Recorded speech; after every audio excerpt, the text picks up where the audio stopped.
Check out this thrift store table that we found. We knew exactly what we were going to do with it when we saw it. We had to take it apart.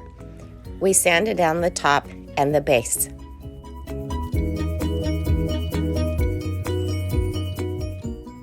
After sanding it down, we gave it a coat of stain in the color Flagstone by Verithane. We painted the legs with an awesome green color.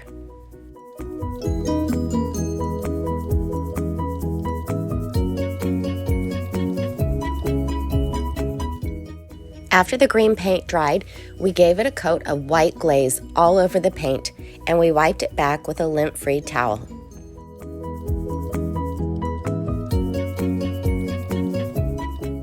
We also added white glaze to the stained part of the table.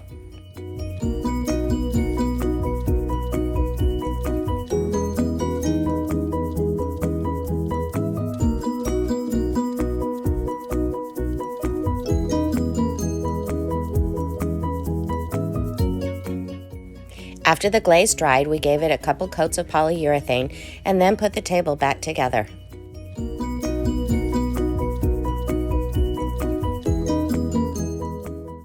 Can you even believe this thrift store flip? We're so excited with it and can't wait for it to find its new home.